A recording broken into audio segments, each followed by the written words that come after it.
do you need to be cold-blooded, aka ectothermic, like Franklin, to survive in a warmer world? I'm not going to say yes or no to that, because it's like everything else. It depends on so many things.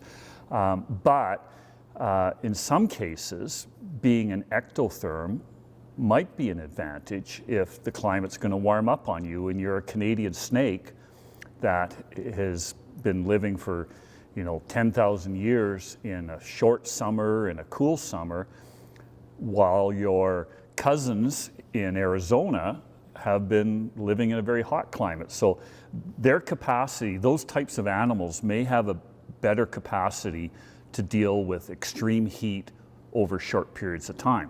So in the end, rather than being endo or ectothermic, it's all about ecosystems reassembling in a warmer world. Right, and just how, there's this concept we call the niche in animal ecology and plant ecology, where everything lives in its, this little system that works well for it. Those niches are going to shift, and some animals will just simply expand their range where others may not have that capacity.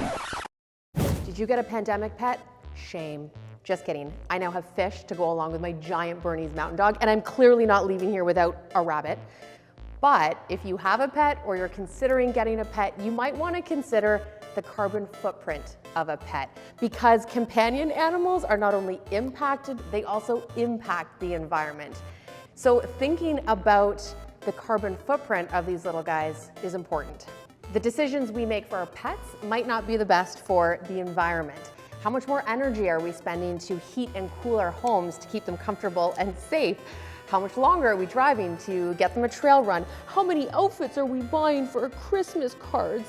And how much food are we feeding them? That last one might be a lot. According to a 2017 study, US cats and dogs alone, feeding them is equivalent to 13.6 million cars on the road. But according to a 2021 study from UBC, there are ways to be a sustainable pet owner.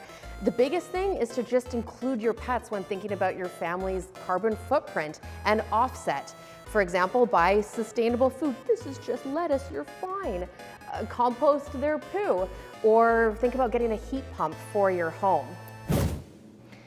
Are you hopeful that our research will be fast enough to sort of help with intervention? Boy, there's so many people right now, biologists, working on understanding how climate change will impact species.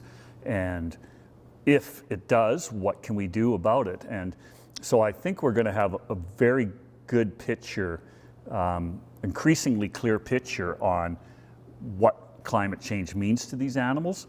Now they're dealing with a very quick, relatively quick shift in the environment. So will they be able to respond to that as a species by moving into new areas, or will individuals be able to adapt through the plasticity we talked about?